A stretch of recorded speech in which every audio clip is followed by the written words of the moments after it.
Salam, hər vaxtınız xeyir, əziz və dəyərli tamaşaçılar. İlaxır çərşənbəsindən, torpaq çərşənbəsindən hər birinizi salamlayırıq. Hər obada, hər eldə Novruz tonqalları yansın və nə gözəldir ki, bugün Azərbaycanın hər bir güşəsində artıq Novruz tonqalları yanır. Qarabağımızda, Şuşamızda, Xocalıda, Xankəndində və 30 il həsrətini çəkdiyimiz hər torpağımızda, hər elimizdə, hər obamızda artıq Novruz tonqalları qalanır. Bayramların çox olsun deyirik Azərbaycan, çünki bayramlar ölkəmizə çox yaraşır. Allı, əlvanlı bir bayramımız var. Cəmi bir gün sonra isə Novruz bayramını xalq olaraq qeyd edəcəyik. Bayramların çox olsun, hər bayramı bu cür gözəl qarşılayıq deyirik və sağlam səhət verilişinə bugün də başlayırıq. Efirdə Sağlam Səhətin Saatıdır və qonağımız anesteziolog, reanimatoloq Kəmal Quliyevdir. Xoş gəlibsiniz, doktor. Və bir İlaxır çərşənbəsi günü qonağımızsınız. Doktor, Novruz bayramının şəxsən sizdə hansı yeri var? Bu qədər çox bayramların içində. Salam Könül xanım, dəvətiniz üçün öncə sizə dərin təşəkkürümü bildirirəm və Novruz bayramı, torpaq çərşənbəsi, İlaxır çərşənbə münasibəti ilə sizi ürəkdən təbrik edirəm. Həmişə sağlam, güləriz olmanızı arzu edirəm. Təşəkkür edirəm, doktor. Novruz bayramı məncə təkcə məndə deyil, Novruzun qədəm basdığı bütün bölgələrdə insanlarda yeni bir ruhun təzələnməsinə işarədir. Hətta səhər tezdən duranda bir öncəki fəsillə müqayisə edirsən, baxırsan ki, habelə tamamən açılmayıb, artıq quşlar oxumağa başlayır. Bu səs əslində məni uşaqlığıma da daşıyıb aparır, çünki məktəb illərimi xatırlamış oluram. Doğru, biz məktəb illəri dönəmində Novruz bayramını daha şən və təmtəraqlı qeyd edirdik, amma hal-hazırda belə deyək, ruhumuzda onu hiss eləsək də fizik hər hansı bir addımların atmağımızda say azalıb. Biz uşaqkən papaq atardıq, yumurta döyüşdürərdik, tonqaldan tullanardıq. Bu tip əyləncələrimiz var idi, amma zaman dəyişdikcə tələblər də dəyişdiyi üçün artıq həmin ənənələrin intensivliyinin azaldığını görürük. Kimin üstünə günahı yıxım bilmirəm, məncə kapitalizmin üzərinə yıxmaq lazımdır. Çünki hamımız bütün günü özümüzü işə həsr elədiyimiz üçün bu tip ənənələrdən biraz geri qalmış oluruq təəssüf ki. Doktor, uşaqlığımızdakı Novruzun ən çox hansı adəti, ənənəsi üçün darıxırsınız? Kəş yenə olardı deyirsiniz. Yadımdadır, bizi uşaq vaxtı atam gəzməyə aparardı. Durmadan Keçəl Kosuya azarkeşlik eləyərdik. Onların macəralarına azarkeşlik eləyərdik. Güləşənlər bir tərəfdə olardı, pəhləvanlar bir tərəfdə olardı. Məsələn, onlar mənim xatirimdə çox xoş iz buraxıb. Amma indi görmürəm onları. Və artıq elektron papaq atmaq da var. Bir-birlərinə sadəcə mesaj kimi bir papağın fotosunu atarlar. Amma təbii ki, yenə də Novruz bizim üçün ümumxalq bir bayramdır. İstər-istəməz hamımız sevinirik. Amma uşaqlığımızda yaşadığımız Novruzun dadı davağımızda qalıbdır. Onu bugün də biz axtarırıq, doktor. Bəli, eynən elədir. Amma hər dönəmin öz tələbləri var. Biz də onlarla ayaqlaşırıq. Vacib olan bizim hələ də o adət-ənənəni qoruyub saxlamağı bacarmağımız və mümkün qədər növbəti nəsillərə ötürməkdə sərf eləyəcəyimiz əməyə heyfimizin gəlməməsidir. Doktor, uşaqlıqda hər Novruz papaq atardınız? Hər Novruz papaq atmışam, qapı pusmuşam, ən çox yumurta döyüşdürmüşəm.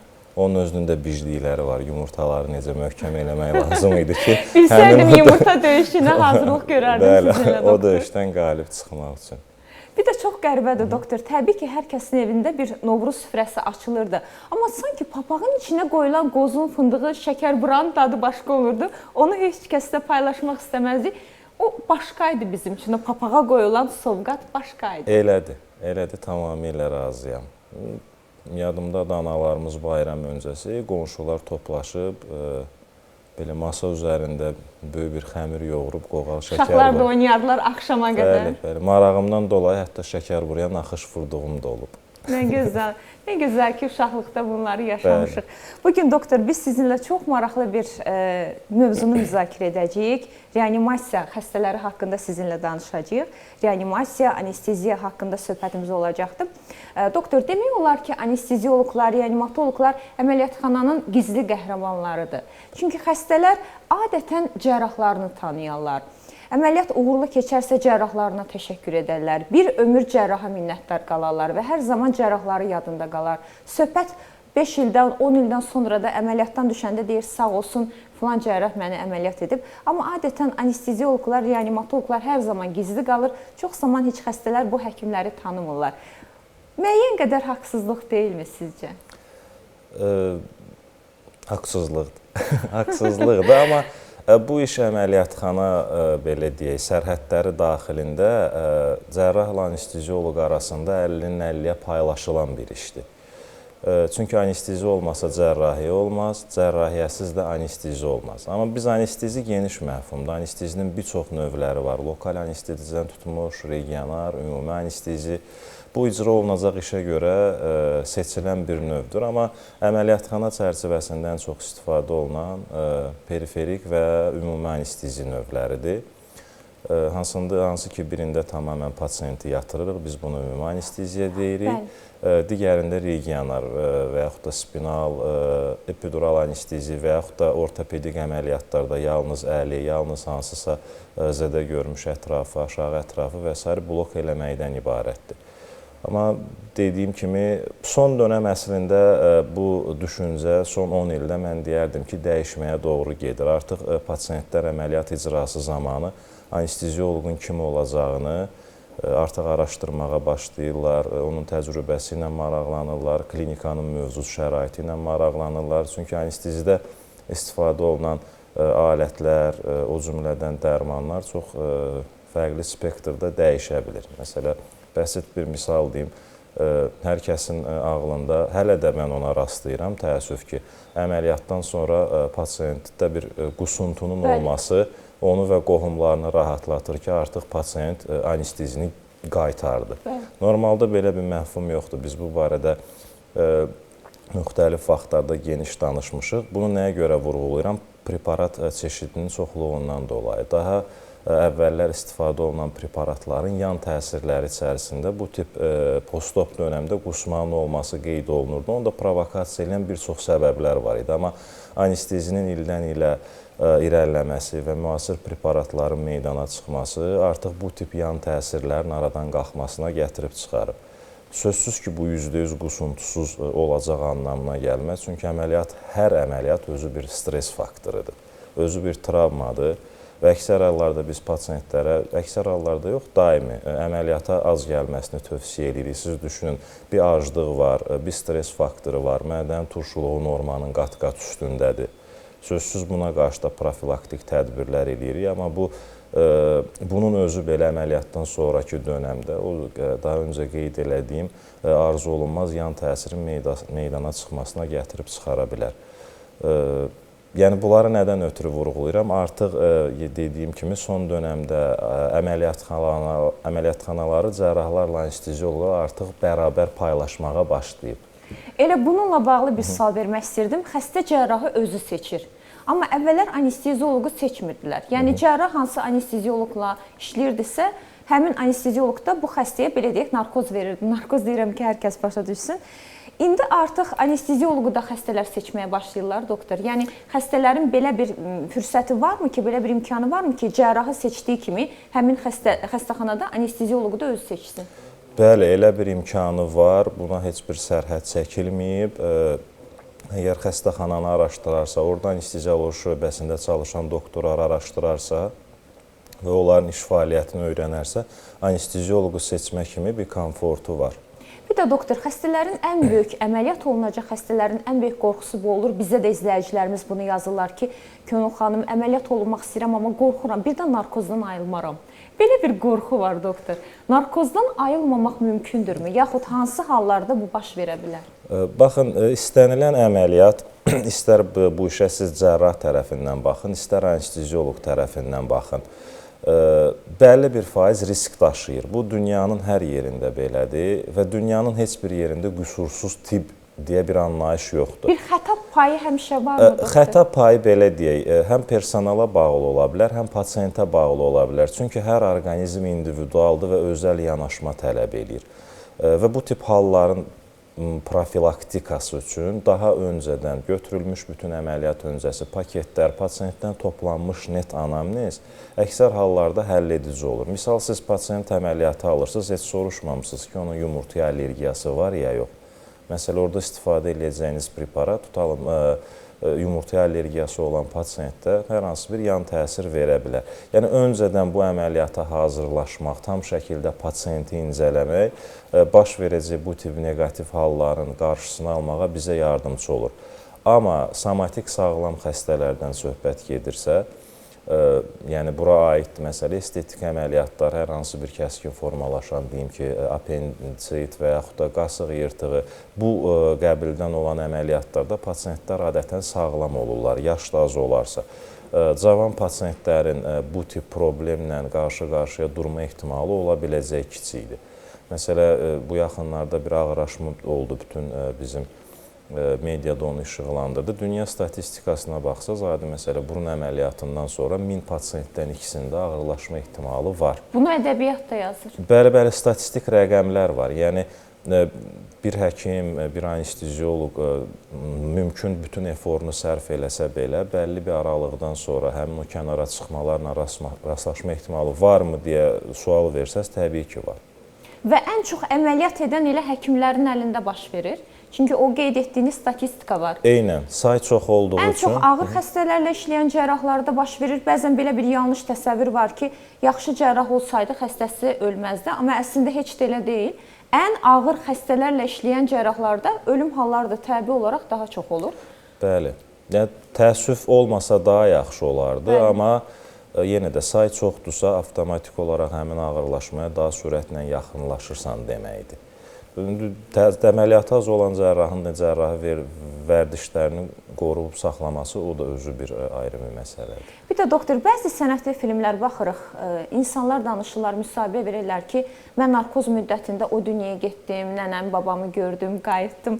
İstərdim bir mütəxəssis olaraq bu fikirlərə münasibətinizi öyrənək. Mən bunu düzün desəm, İnanırsınızmı doktor? Ayrı-ayrı zamanlarda özüm çox eşitmişəm. Hətta əla yuxu gördüm, doktor, bu nə yaxşı şey idi, tamamən refresh olub geri dönmüşəm, hər şey sıfırlanıb falan. Bu tip geri dönüşlər, tunel gördüm, işıq gördüm. Bəli. Açıqcası bunun əslində nə isbatı, nə inkarı var. Bu, çünki o pasiyentin subyektiv dəyərləndirilməsində, əməliyyat öncəsi o təsəvvüründə nələri canlandırıb, şuur altında nələr var imiş, bəlkə onların bir güzgü əksidirmi, yoxsa həqiqətdəmi elədir, düzün desəm net cavab verə bilməyəcəm. Amma öz təcrübəmə söykənib deyə bilərəm ki, periodik olaraq mən bu şeyləri eşidirəm. Deyirlər. Bəli.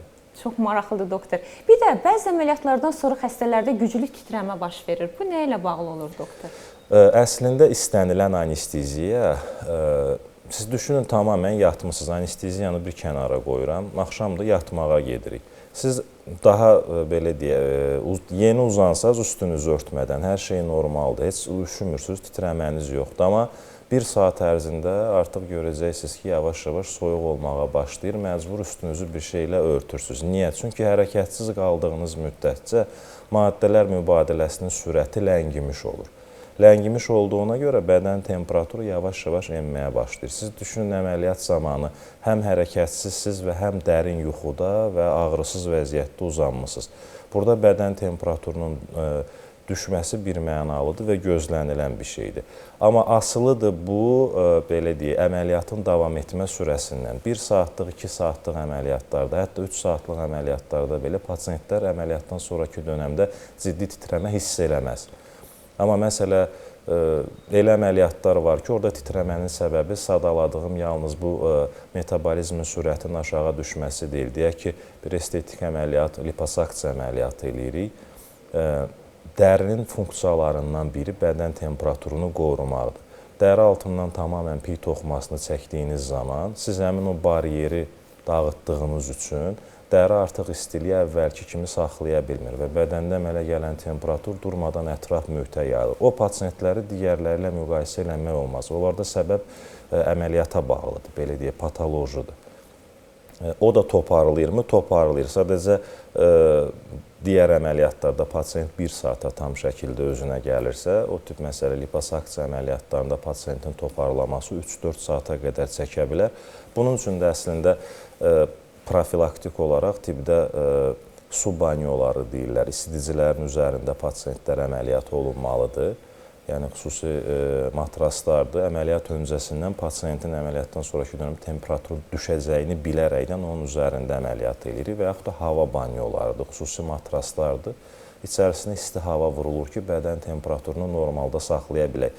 Bədən temperaturunun çox düşməsi anesteziyadan ağırlaşma riskini ciddi şəkildə artırır. Çox ciddi şəkildə artırır. Metabolizm sürəti o qədər aşağı düşə bilər ki, hətta əməliyyat daxilində belə pasiyenti itirə bilər. Cərrah da anesteziologdur. Nəyə görə əməliyyatdan öncə xəstələr mütləq çəkilir, doktor? Nə anlamda? Kilosu çəkilir. Çünki hər əməliyyat, hansı əməliyyat Misal üçün, fərqi əməliyyatdan yoxdur. öncə adətən xəstələri aparırlar, kilosunu öyrənmək üçün tərəziyə çıxır. Bəs biz dərmanların dozunu kiloqrama görə hesablayırıq axı. Narkoz da çəkiyə görə verilir, doktor? Bəli, bir mənalı şəkildə narkoz dərmanlarda bədən çəkisinə görə hesablanır. Orada da belə deyək, yaşa və somatik orqanizmin sağlamlıq durumuna bağlı olaraq individual kənara çıxmalar eləmə haqqı var anestezioloqun. Məsələn, uşaqlarda bəlli dərmanların dozası az, bəllilərinki böyüklərlə müqayisədə daha çoxdur. Məsələn, pediatrik uşaqların ağrı sınırı deyirik, onların həssaslığı böyük adamla müqayisədə qat-qat yüksəkdir. Ona görə onlarda ağrı kəsicinin dozu böyüklərlə müqayisədə kiloqrama daha yüksək ola bilər. Amma anestetika ehtiyacı böyüklərinkindən azdır. Və yaxud da yaşı 70-in üzərində olan pasiyentlərdə artıq metabolik proseslərin ləngidiyini nəzərə alaraq biz anesteziya mövcud kiloqramı hesablayıb %50 dərmanla girir. Çünki bədənin necə cavab verəcəyini görməyimiz lazımdır. Tam dozu birdən vurub o dediyiniz anesteziyadan ayılmama və yaxud da ağırlaşma ilə qarşı-qarşıya dura bilərik. Bunlar artıq belə deyək, həm teorik, həm praktik olaraq bir təcrübə tələb eləyən tərəfləridir anesteziyanın. Doktor, narkoz çox yaxud az vurula bilərmi xəstəyə? Orada da dərmanların dozudur əksər hallarda. Baxın, tam təsəvvür formalaşsın deyə mən qısa bir özət keçim. İdeal anesteziya dediyimiz əməliyyatxanada nədir? Orada 3 şərt ödənməlidir. Bir anesteziyadır. Esteziya hissiyat deməkdir. Hissiyatın söndürülməsi, aninkar şəkilçisidir. Analgeziyadır. Algeziya ağrıdır, aninkar şəkilçisidir, ağrının olmamasıdır və amneziyadır. Ainkardır, amneziyada yaddaşın pozulmasıdır. Yəni, pasiyent tam hissiz, ağrısız və yaddaşını həmin periodu oyanandan sonra xatırlamamalıdır. Anesteziyadan çıxıb bu üçündən birindən şikayət bildirirsə pasiyent, deməli anestezi keyfiyyətli olmayıb. Ona görə o dərmanları seçmək, məsələ dediyim kimi, yaşa bağlı, uşaqlarda ayrı, normal sağlam insanlarda ayrı, yaşlılarda ayrı. Məsələn, biz əməliyyata girəndə artıq regular cərrah və anestezioloqun tandemi var. Siz cərrahın işinə bələdsiniz, o da sizin işinizə bələddir. Girdiyiniz əməliyyatın ortalama sürəsini nə qədər çəkəcəyini bilib, dozları ona uyğun şəkildə ayarlaya bilirsiniz. Əməliyyat uzana bilərmi? Uzana bilər. Əməliyyatda hər hansı bir ağırlaşma, kənara çıxma ola bilərmi? Ola bilər. O zaman artıq növbəti dozların yeridilməsi kiçik hissəciklərdən ibarət olmalıdır. Yəni, bir də təkrar dozu yeridərsəz, o zaman sizin dediyiniz o anestezim çox oldu, belə deyə anlayışı ortaya çıxmış olacaq. Bir də sosial mediada paylaşımlara rast gəlirik. Xəstə əməliyyatdan öncə saymağa başlayır. Ondan geriyə doğru 10, 9, 8. Doktor, adətən nə qədər müddətə yatmalıdır? Bunu da bizə izah edə bilərsiniz. Bu nədir? Əslində mən belə deyək, o pasiyenti 3 saniyəyə də yatırmaq olar, 30 saniyəyə də yatırmaq olar. O biraz əməliyyatxanada pasiyentin həyəcanını aradan qaldırmaq üçün bizim belə deyək, periodik olaraq bəli sayırlar və biz yeridilmə sürətinə uyğun olaraq dərmanı təxmin eləyə bilirik ki, nə qədər müddətdən sonra artıq pasiyent belə deyək, yuxuya getmiş olacaq. Ortalama 10-15-ə qədər sayırlar. 15-dən sonra və 15-dən sonra artıq nitq pozulmağa başlayır, tam ifadə eləyə bilmir, gözlərini yumur və yatır. Doktor, Doğrudur ki, narkozdan sonra insanlar müəyyən qədər əsəbi olurlar. Çünki əgər nəsildə kökdə kimsə bir neçə dəfə əməliyyat olunubsa, əsəbidirsə, adətən hər kəs ona anlayış göstərməyə çalışır ki, o adamla işiniz olmasın, narkoz qəbul edibdir. Baxın, bu da... Əsəbi olmağın narkoz qəbul etməklə bir əlaqəsi varmı? Yox, əlaqəsi yoxdur. Yenə geri dönəcəm. Daha öncə istifadə olunan preparatlar yan təsirləri içərisində kəllə-daxili təzyiqi artırma kimi arzu olunmaz effekti var. O dediyim qusmada, əsəbilikdə, əksər hallarda bəzən hətta yaddaşımda əməliyyatdan sonra pozğunluq hiss edirəm, tipdə geri dönüşlər olur. Bunlar həmin o preparatların yan təsirlərinə bağlı olan səbəblərdir. Yəni, birbaş əməliyyatdan sonra mən artıq əsəbiyəm, biraz belə deyil, bəzi pasiyentlər bunu özü üçün bir avantaj qəbul edib, ətrafa yansıdır ki, kimlərsə bir arzu olunmaz diyaloqa girməsin, amma birbaşa əlaqəsi yoxdur. Nədən ola bilər? Bu yenə də qayıdıram əvvələ. Çünki hər əməliyyat, belə deyil, hətta gözəlləşməyə gedən qadın belə əməliyyat öncəsi o gərginliyi hiss edir. Əməliyyatdır yekunda. Və bunu mən ancaq o stres faktoru ilə əlaqələndirirəm. Hər şey ürəyincə olan pasiyentlərdə motiv problem olmur. Baş vermir. Doktor, bir adam il ərzində ən çox nə qədər narkoz qəbul edə bilər? Hal-hazırda müasir preparatların istifadəsi olduğu dönəmdə elə bir limit yoxdur. Çünki bizim istifadə elədiyimiz preparatlar artıq 4 saatdan sonra bədəndən xaric olmağa başlayır. Və 12 saatın tamamına tam şəkildə bədəndən atılır. Əgər əməliyyat öncəsi pasiyentin qaraciyər və böyrək fəaliyyəti normaldırsa, ehtiyac olarsa hətta növbəti gündə anesteziya ala bilər. Məsələn, mən sizə maraqlı bir pasiyent üzərindən bir misal gətirim. Adətən ciddi yanığı olan xəstələrdə reanimasyon pasiyentdən deyəcəm. Biz yara debirtmanı deyirik. Çünki yanmış toxumalar hər gün təmizlənməlidir. Onlar dəri üzərində qalarsa infeksiyalaşar, sepsisə yol açar, böyrəyin durmasına yol açar, pasiyenti öldürə bilər. Və biz hər gün o pasiyentlərdə yara debirtmanı dediyimiz proseduru icra edirik və bu ağrılı olduğu üçün anesteziya almaq məcburiyyətindədir. Məsələn, 90 gün ərzində irili xırdalı, yəni hətta yanıq bölgəsinə 70% bədən yanmışdı pasiyentdə, kürəyində sağlam hissədən dəri transferi belə eləmək şərti ilə 90 gündə 74 dəfə anestezi vermişik. Yəni bu xəstədən bu məcburiyyət idi, təbii ki, söhbət hansısa əməliyyatdan getmir. Pasiyenti həyatda tutmaq idi, belə deyə, əsas məqsəd. Və biz sağlam olduğu üçün orta yaşlarda bir kişi pasiyent idi. O dərmanları verə-verə yanaşı qaraciyəri, böyrəyi dəstəkləmək üçün də preparatlar veririk ki, yük altında, zərbə altında qalmasın. Təkcə anestezi deyil, reanimasyon xəstə antibiotiklər alır, bir sürü dərini qidalandırmaq üçün mikrosirkulyasiyanın bir çox dərmanlar alır. Onları dəstəkləyə 90 günə 74 dəfə anestezi. Düşünün, elə günlər olub ki, ardıcıl anesteziya alıb. Amma lazım idi. Lazım idi, amma tam şəkildə dediyim kimi, ortalama standart əməliyyatlardan danışırıqsa, 12 saata qədər artıq tamamən 4 saatdan etibarən başlayır. 12 saata qədər bizim istifadə elədiyimiz dərmanlar bədəndən sidik vasitəsilə atılmış olur. Bir də doktor, bəzən əməliyyatdan sonra, deyək ki, əməliyyatdan 2-3 gün sonra xəstə evə buraxılırsa, evdə böyüklər varsa ona çoxlu ayran verirlər ki, bədəndən narkoz çıxsın. Demək ki, heç ehtiyac yoxdur, deyilmi doktor? Əslində yoxdur, amma bizim o adət-ənənəmizdir də, problemimiz olanda ayrandan düzəltməyə ayrandan başlayır. Bəli, zəhərlənməyə ayran, narkoza ayran. Zərər eləməz, amma... Amma heç protokollarda da yazmaz ayran. Yox, zərər də eləməz, etsin. Doktor, bir də sual vermək istirdim sizə. Bəzən diş həkimləri şikayət edirlər ki, pasiyent gəlir, əməliyyat olunubdur, nə qədər ağrı kəsici, nə qədər keydici vururuq, yenə də ağrını hiss edir. Əməliyyatın belə bir təsiri qalırmı ki, doktor?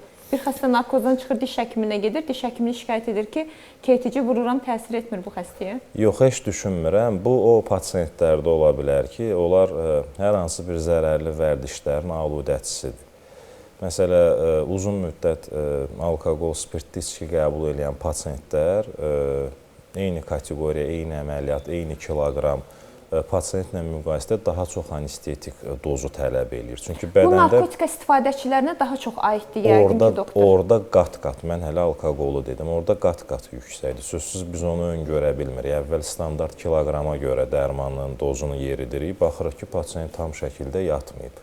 Sonra yenə Ki, normalda digər bir xəstə olsa yatmalıdır. Bəli, tolerans var artıq bədəndə həmin preparatlara qarşı. Bədən artıq bir müdafiə sistemi gəlişdirmiş olur. Çünki alışıqdır o ki, hər gün bu, belə deyək, bu qəbildən dərman gələcək, mən onu neytrallaşdırıb atmalıyam, hazırdır. Biz standart dozu vuranda onu maksimum parçalayıb atmağa çalışır deyə eyni kiloqramda həmin dozlar dediyimiz o zərərli vərdişləri olan pasiyentlərə təsir eləmir və yaxud da qismən təsir edir. Biz istəyən effekti ala bilmirik.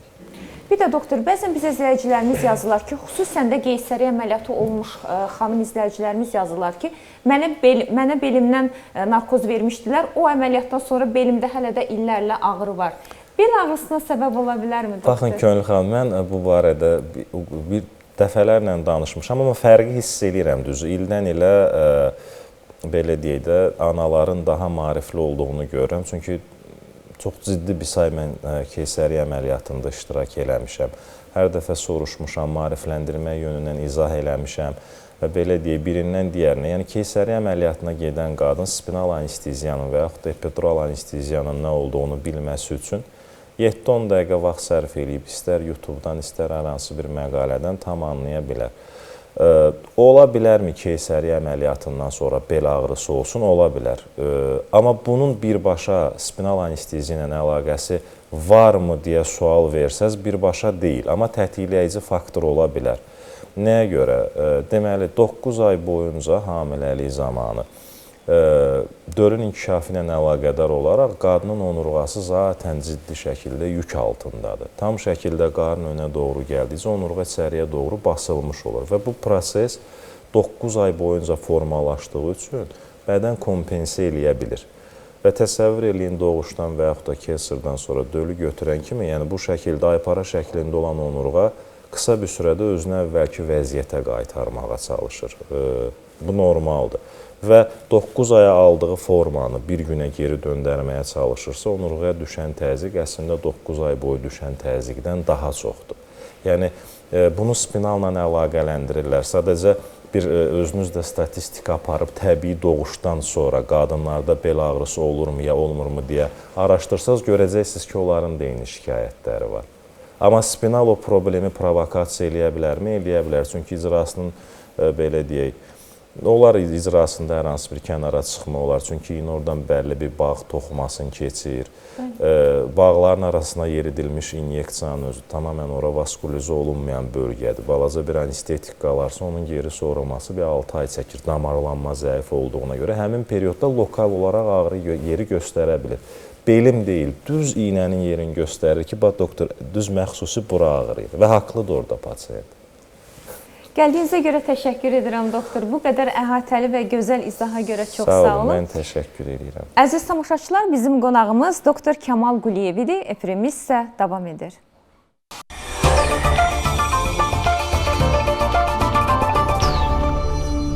Uşaqlıq boynunun ən çox hansı xəstəliklərinə rast gəlinir? Qadında şübhəli hansı şikayətlər ola bilər? Xərçəngönü xəstəliklərə hansılar aiddir? Kolposkopiya müayinəsi necə aparılır? Bu ağrılı bir prosedurdumu? Bioloji təbabət inteqrativ müalicə mərkəzindən uşaqlıq boynunun xəstəlikləri haqqında danışmaq üçün ginekoloq Ləman Əkbərova dəvət olunub.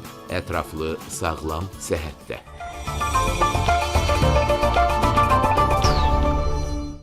Sağlam səhət verilişinə baxırsınız və qonağımız Bioloji Təbabət İnteqrativ Müalicə Mərkəzinin həkimi, ginekoloq, inteqrativ tibb mütəxəssisi Ləman Əkbərovadır. Xoş gəlibsiniz, doktor. Çox sağ olun. Və biz bugün həkimimizlə uşaqlıq boynu xəstəlikləri haqqında söhbət aparacağıq. Əziz tamaşaçılar, Bioloji Təbabət İnteqrativ Müalicə Mərkəzi Seyid Cəfər Pişəvəri 110 ünvanında yerləşir. Memar Əcəmi metro stansiyasının yaxınlığında. Bu klinikanın Masallı, Göyçay və Sumqayıtda filialları fəaliyyət göstərir. Telefon nömrəsi 430 89 89. Eyni nömrəni 050 055 və 070-də də yığa bilərsiniz. İndi isə keçək qonağımızın təqdimatına. Ləmən Əkbərova ginekoloq inteqrativ tibb mütəxəssisi 2012-ci ildə Azərbaycan Tibb Universitetini bitirib. Azərbaycan Tibb Universitetinin tədris cərrahiyyə klinikasında rezidenturaya daxil olub. Bir neçə yerli və xarici konfranslarda iştirak edib. Hazırda bioloji təbabət inteqrativ müalicə mərkəzində mama ginekoloq kimi fəaliyyət göstərir. Sonsuzluq, adəti düşüklər, çətin hamiləliklərin idarə olunması, menstrual pozulmalar, uşaqlıq boynu infeksiyaları və sair digər ginekoloji xəstəliklərin inteqrativ tibb metodları ilə müalicəsi ilə məşğuldur.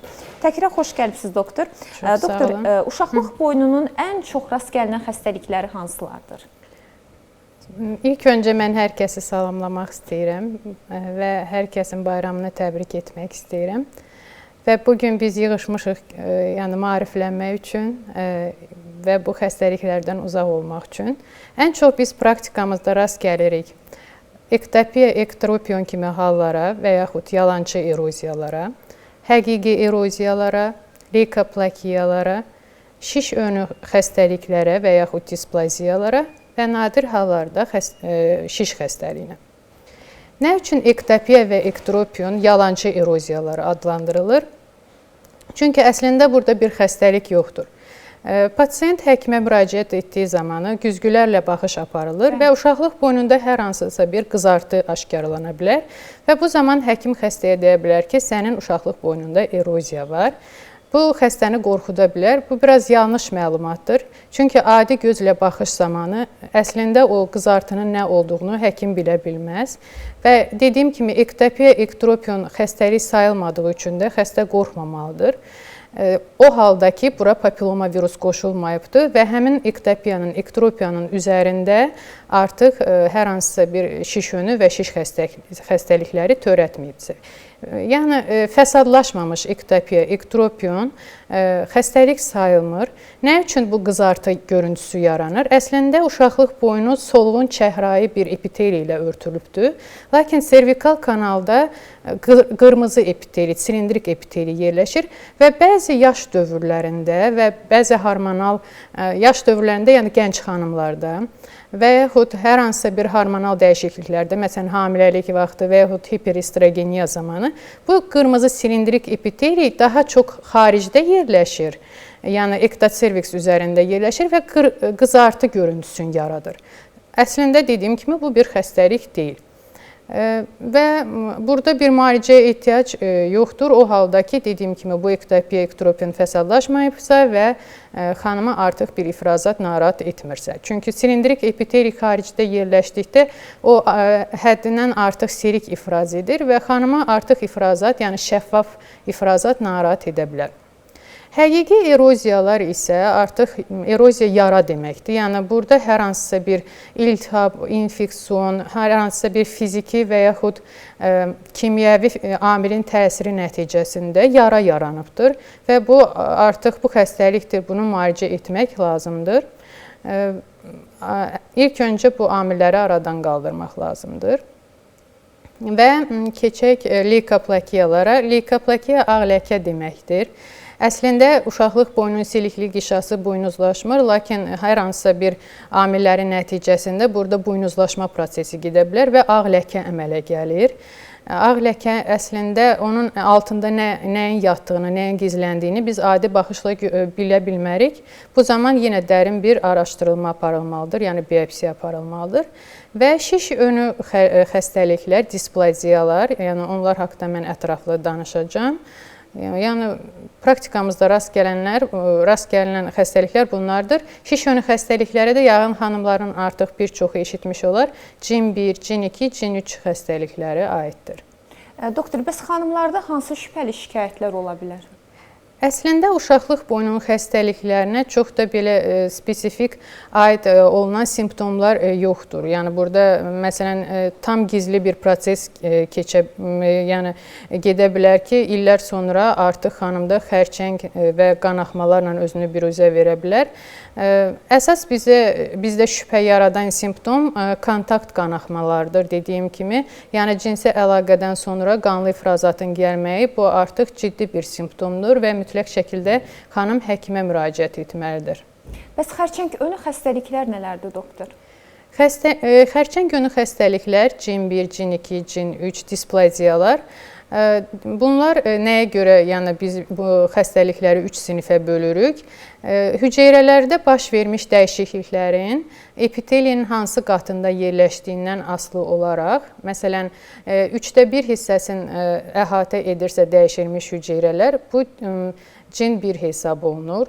Daha irəliləyirsə və 1/2 hissəni əhatə edirsə CIN2 və artıq 1/2-ni keçmiş olursa, bazal qata çatmış olursa, bu CIN3-dür. Lakin bazal qatı keçməməlidir. Bazal qatı keçdikdə bu artıq xərçəng xəstəliyi hesab olunur. Çox üzr istəyirəm. Yəni xərçəng önü hələ xərçəng demək deyil, doktor. Yox, yox.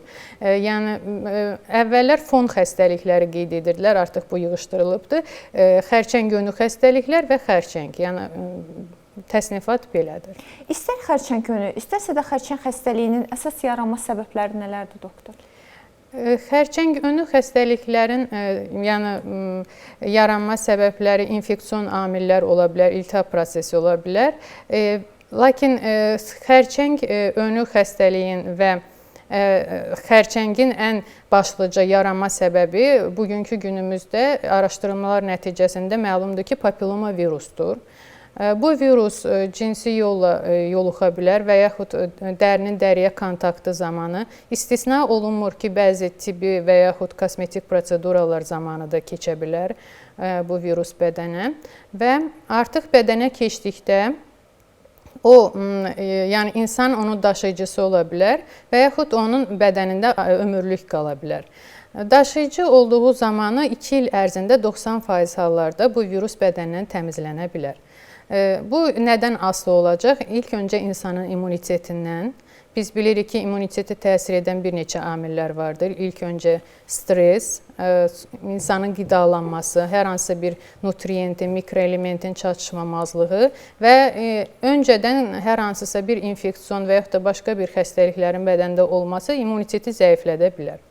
Və bu asılı olacaq həmin virusun ştamından. Ştam nədir? Yəni bu virusları biz onkoloji xəstəlik yaratma qabiliyyətinə görə 3 ştama bölürük. Yüksək onkogen, orta və aşağı onkogen viruslar. Bugünkü günümüzdə yəni ən təhlükəli olan ştamlar 16, 18, 31, 33, 35, 39, 45 və s. kimi, yəni bir 20-yə çatır artıq bu təhlükəli virusların ştamı.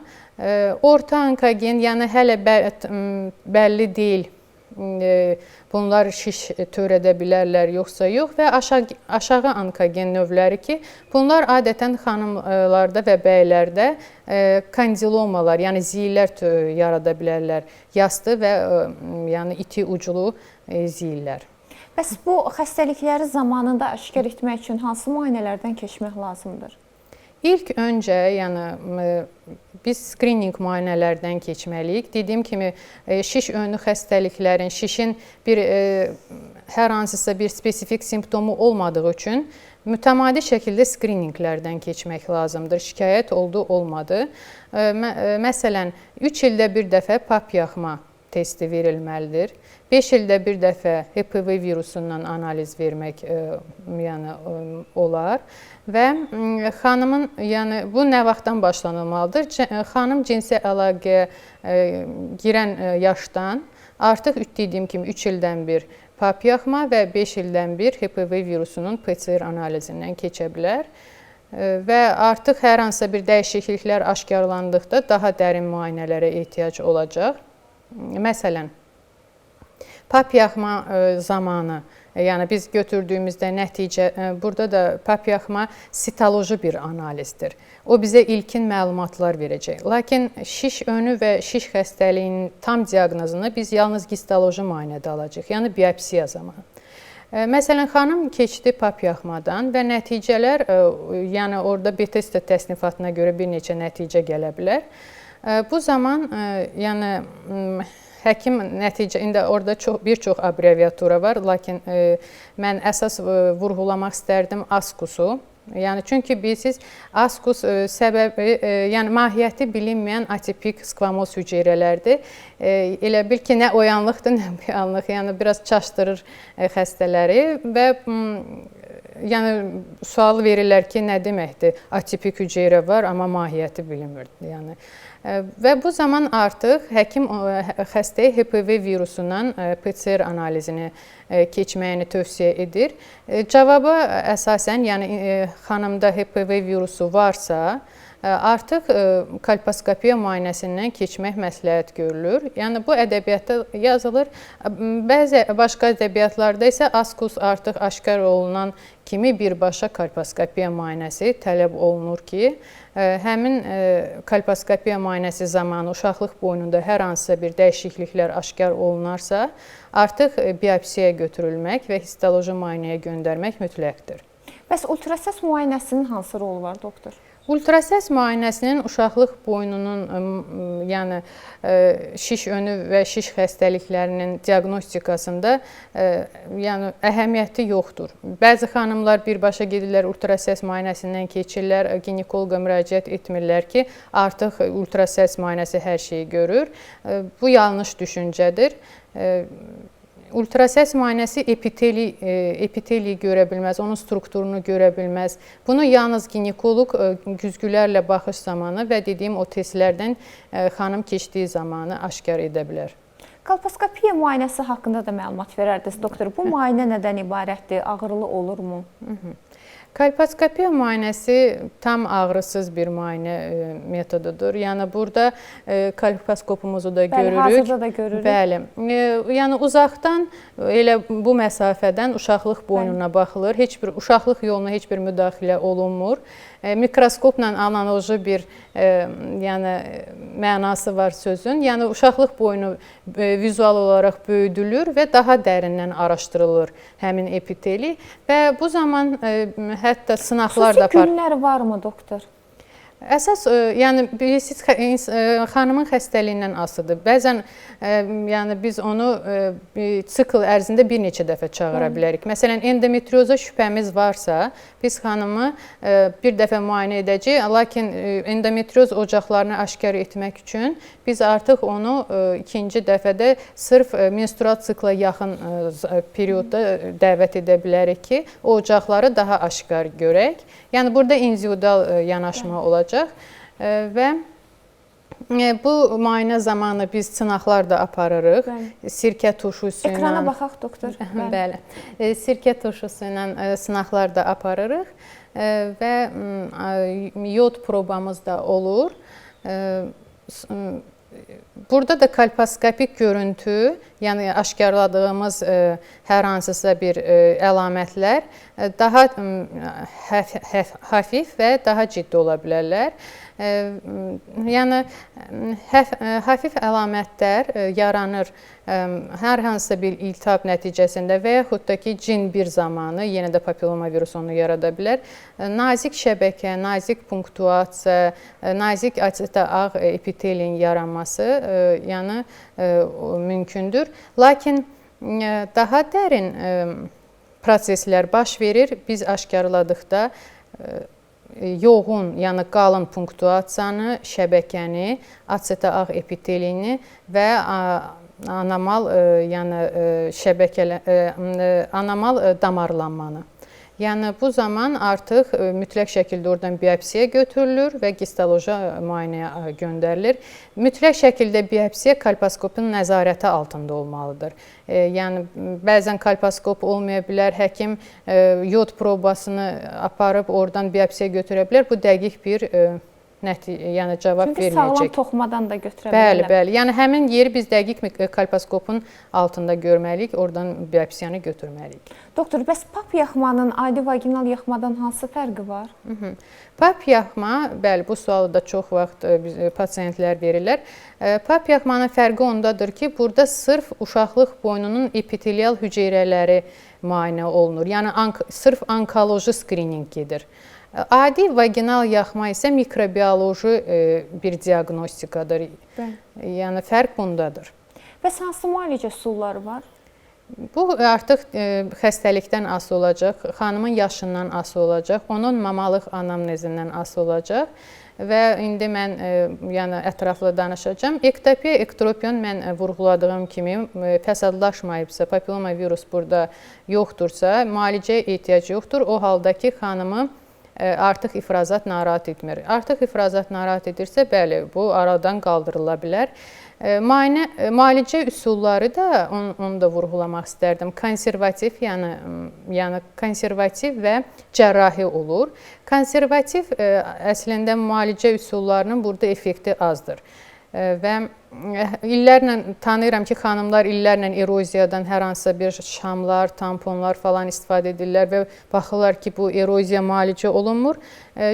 Çünki həm diaqnoz yanlış qoyulubdur, həm də dediyim kimi burada konservativ müalicə üsullarının bir əhəmiyyəti yoxdur. Hətta uşaqlıq boynunda şiş önü xəstəliklər varsa, bəzi şamlar burada o prosesi şişə çevirməyə sürətləndirə bilərlər. Məsələn, çay tükəni yağının şamları, aloe istifadə edirlər xanımlar falan. Belə şeylər əksinə prosesi sürətləndirə bilərlər ki, istifadə etmək olmaz. Cərrahi müalicə isə yenə iki növə bölünür. Biz aşkarladığımız həmin dəyişilmiş toxumanı ya dağıda bilərik, destruksiya. Burada artıq fiziki amillərdən asılı olaraq ya krio, yəni soyuqla dağıdacağıq, ya argonoplazmini təsir edəcəyik, ya olacaq radiodalğalı təsir və yaxud lazerlə həmin nahiyəni biz dağıda bilərik. Və yaxud ikinci müalicə üsulu odur ki, radiodalğalı ilgəklə biz həmin toxumanı kəsib götürürük. Mən bir həkim olaraq ikinci üsula üstünlük verirəm. Çünki bu zaman biz götürdüyümüz toxumanı tam olduğu üçün histoloji bir müayinəyə göndərə bilirik və onun hüdudlarında, götürdüyümüz toxumanın hüdudlarında nə isə qaçırmış olduq, olmadıq. Yəni bunu aşkar edə bilirik. Daha təmizləmək, yaxşı təmizləmək olur. Bəli, həm elə, həm də ki, o destruksiya zamanı toxuma dağılır və onu biz histoloji müayinəyə göndərə bilmirik. Həmin götürdüyümüz nahiyənin hüdudlarında nəsə qalıbmı, qalmayıbmı, biz onu dəqiq bilməyəcəyik artıq. Doktor, HPV-ni qeyd etdiniz ki, cinsi yolla keçir. Başqa yoluxma yolu da varmı HPV-nin? Qeyd etdiyim kimi dərinin dəriyə kontaktı zamanı ola bilər. Bəzi qoruyucu vasitələr həmin dərini örtmür. Məsələn, anal nahiyəni, vulvar nahiyəni örtmədiyi üçün həmin nahiyəyə virus düşə bilər və məsələn, artıq istisna olunmur ki, bəzi hər hansısa bir prosedurlar nəticəsində yenə də dəriyə keçmək ehtimalı vardır bu virusun. HPV əleyhinə peyvəndlər haqqında da məlumat verərdiniz. Bağışlayın, onu da qeyd edim ki, hamilə qadınlardan döllərə də keçə bilər və qırtlağın artıq papillomatozu yarana bilər. Yəni, bunu da nəzərə almaq lazımdır. Bəli, peyvənd haqqında onu qeyd etmək istərdim ki, hal-hazırda bir neçə peyvənd növü vardır, lakin ABŞ-da artıq yalnız Gardasil 9, yəni sırf 9 ştama qarşı olan peyvənd növü tətbiq edilir. Bu peyvənd vurula bilər 9 yaşdan başlayaraq və artıq tədqiqatlar onu göstərir ki, hətta 45 yaşa qədər belə vurula bilər xanımda HPV virusu yoxdursa. Və vurulma dozası da yenə yaşdan asılı olacaq. Məsələn, 15 yaş altı olan qız uşaqlarına bu 2 doza bəs edir. 0 və 6-cı aylarında bu 2 doza bəs edəcək. Lakin 15 yaş üzəri olan qız uşaqlarında və 45 yaşa kimi qadınlarda artıq 3 doza tətbiq etməliyik. Hansılar ki, vurulacaq 0, 2-ci və 6-cı aylarında. Və onu da qeyd edim ki, bunu da vurğulayım ki, xanımlar fikirləşir ki, bu peyvəndi vurdum, artıq müayinələrdən keçməyə ehtiyac yoxdur, skrininqlərdən keçməyə ehtiyac yoxdur. Mən xərçəngdən özümü tam sığortalamış oluram. Biraz burada o məqama toxunum ki, bu peyvəndin içində 9 ştama qarşı antitellər var. Yəni ki, bizim bədənimizdə bu 9 ştama qarşı antitel yaranır. Lakin mən vurğuladığım kimi günü-gündən xərçəng törədici ştamların sayı artır. Düzdür, 90% hallarda xərçəngi törədir sırf 16-cı, 18-ci ştam, hansı ki peyvəndin içində var. Lakin qalan 10% yenə də yəni nəzərdən qaçırmamaq üçün peyvənd vurulsa belə 2 ildə bir dəfə, yəni həkimə müraciət etmək məsləhətdir ki, yenə pap yaxma götürülsün. Yəni xanım nəzarət altında olsun. Doktor, mən istərdim ki, inteqrativ tibdəki fərqli müayinə və müalicə haqqında da tamaşaçılarımıza məlumat verərdiniz. Xüsusən də əgər xəstələr uşaqlıq boyunu xəstəlikləri ilə bağlı sizə müraciət edirlərsə, bir inteqrativ tib mütəxəssisi olaraq hansı müayinələri və müalicələri təklif edirsiniz? Az öncə vurğuladığım kimi, bu virus 90% hallarda bədəndən təmizlənə bilər. O halda ki, insanın immuniteti güclüdür və inteqrativ tipdə biotənzimləyici xüsusi preparatlarımız vardır ki, immuniteti gücləndirir və bu virusla mübarizə aparmağa, yəni insanın sağalma ehtimalını qat-qat artırır. Və tədqiqatlar da onu göstərir ki, hətta məsələn cin 2-yə, cin 3-ə yoluxmuş xanımlar həmin nahiyə, yəni zədələnmiş nahiyə götürülsə də onlarda residif yaranma riski var. Yenə də bizim biotənzimləyici preparatlar, yəni tədqiqatlarımız onu göstəribdir ki, bu riski 0 dərəcəsinə endirirlər. Yəni residif riskin. Yəni doktor, belə deyək də, ənənəvi akademik tibdə olan, ancaq olmayan hansı müayinələri təklif edirsiniz bu xəstələrə? Müayinələr. Hansı ki, sırf inteqrativ tib müayinəsidir? Müayinələrdən, yəni mən indi müalicələri qeyd etdim. Bir də fotodinamik terapiyanı da qeyd etmək istərdim ki, o bizim inteqrativ təbabətdə vardır, yəni başqa akademik təbabətdə rast gəlinmir.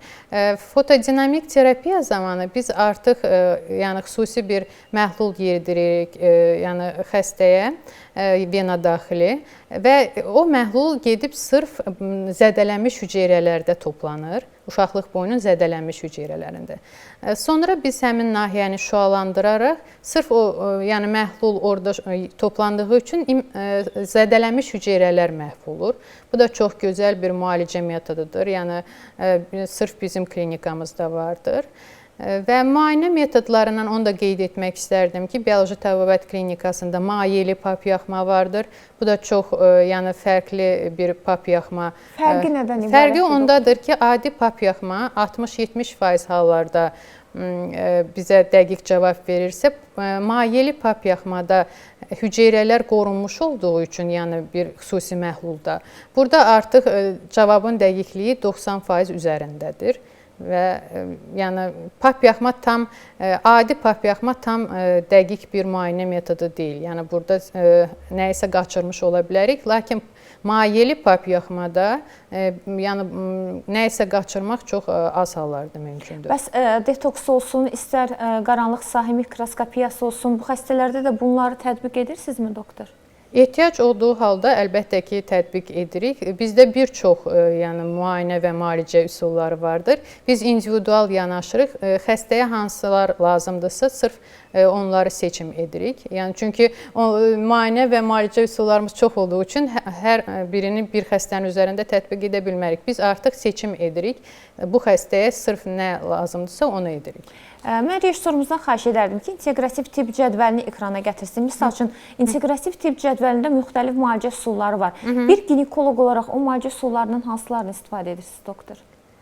Əlbəttə ki, yəni burada biotənzimləyici terapiya, yəni bizim çox gözəl preparatlarımız vardır ki, dediyim kimi immuniteti gücləndirirlər və yəni şiş yönlü xəstəliklərlə mübarizə aparmaqda bizə yardımcı olurlar. Və mikrobioloji terapiya da çox gözəl effekt verir. Çünki mən keçən verilişdə də qeyd etmişdim ki, yəni uşaqlıq yolunda mikrobioloji mühitdə dəyişiklik ilk öncə bağırsaqda yəni baş verən dəyişikliklə əlaqəsi vardır. Və mənə müraciət edən xəstələrə də mən həmişə yəni sual verirəm xəstələrə ki, sizdə qəbzlik olur ya yox? Və inanın ki, çox vaxt vaginitləri, vaginozları olan xəstələrin sırf qəbizlik problemi də olur. Və mən mütləq şəkildə yəni bizim gastroenteroloqumuza yönəldirəm xəstəni ki, yəni müalicə alsın. Çünki qəbzlik keçmədiyi müddətdə, yəni uşaqlıq yolunda daima problemlər olacaq. Doktor, son 3 dəqiqəmiz qalıb. Mən istərdim mövzu ilə bağlı ümumi bir xanımlarımıza tövsiyə verərdiniz. Nə demək istəyərdiniz? Nə qədər vaxtdan bir müayinədən keçsinlər? Bəzən deyirlər ki, sağlam adamam, heç bir şikayətim yoxdur, durduq yerə niyə gedim müayinələrdən keçim? Müayinələrin, yəni bir xanım cinsi əlaqəyə başladığı yaşdan artıq 3 ildən bir pap yaxmadan keçməyi vacibdir. Yəni sadə bir pap yaxma verməyi vacibdir və 5 ildən bir HPV virusundan PCR müayinəsindən keçə bilər. Artıq co-test deyilən bir test də var. Yəni pap yaxma ilə HPV-nin birgə aparılması məsləhət görülür. Əslində tək pap yaxma yox. Yəni HPV virusunu da götürmək yaxşı olardır ki, xanım özünü sığortalamış olsun. Bir də doktor, son sual da vermək istəyirəm sizə. Bəzən biz izləyicilərimiz sual verirlər ki, ən yaxşı müayinə hansıdır? Ultrasəs müayinəsindən mi keçək, kolposkopiyadan mı keçək, yoxsa güzgü müayinəsindən? Ən yaxşı müayinə deyə bir müayinə varmı? Xeyr, yəni bunlar hamısı bir-birini tamamlayan müayinə üsullarıdır. Hər hansınsa bir üstün tutmaq mümkün deyil. Yəni, necə deyim, siz baxırsınız şikayətə uyğunda... İlk öncə xanım ginekoloqa yaxınlaşmalıdır. Yəni, gedim uziyə, sonra gedim ginekoloqa, sonra kolposkopiya belə etmək olmaz. Həkimə yaxınlaşmalıdır. Həkim deyəcək, sən ultrasəs müayinəsinə getməlisən, yox sənə güzgülərlə baxış. Zaten güzgülərlə baxış rutin olaraq biz bütün xəstələrə aparmalıyıq. Və ondan sonra ehtiyac olarsa pap yaxmanın nəticəsinə əsasən HPV virus PCR müayinənin nəticəsinə əsasən biz artıq deyəcəyik kolposkopiyadan keçməyə ehtiyac var və yaxud yoxdur. Gəldiyinizə görə təşəkkür edirəm, doktor. Çox sağ olun. Əziz tamaşaçılar, bizim qonağımız Bioloji Təbabət İnteqrasiv Müalicə Mərkəzinin həkimi, ginekoloq, inteqrasiv tibb mütəxəssisi Ləman Əkbərova idi. Geyimimə görə isə Məxməri Milli Geyim Evinə təşəkkür etmək istəyirəm. Əziz xanımlar, cəmi bir gündən sonra bayramdır. Bugün yaxud bayram günləri belə gözəl milli geyimlərə sahib olmaq istəyirsinizsə, yolunuzu Məxməri Milli Geyim Evinə sala bilərsiniz. Hazırda ekranda telefon nömrəsini və Instagram hesabında görürsünüz. Onu da qeyd edim ki, Məxməri Milli Geyim Evi həm uşaqları da unutmayıbdır. Əgər istər oğlan, istər qız uşaqlarınız varsa, onları da milli geyimlərlə bəzəmək istəyirsinizsə, yenə ən gözəl ünvan Məxməri Milli Geyim Evidir. Və digər tərəfdən həm sifariş verə bilərsiniz, həm də satın ala bilərsiniz. Yox, mən getmək istəmirəm deyirsinizsə, o zaman sadəcə öz bədən ölçülərinizi və hansı formada geyim arzuluyursunuzsa, onun modelini göndərməklə də bu cür uzaqdan da sifariş verə və əldə edə bilərsiniz. Təşəkkürlər Məxməri Milli Geyim Evi. Əziz tamaşaçılar, təkrar sizin torpaq çərşənbənizi təbrik edirik və söhbətimizi də burada sağollaşırıq, yekunlaşdırırıq, sizinlə sağollaşırıq. Sabah yenə eyni yerdə, eyni məkanda sizi gözləyəcəyik. Sağ olun, sağlıqla qalın.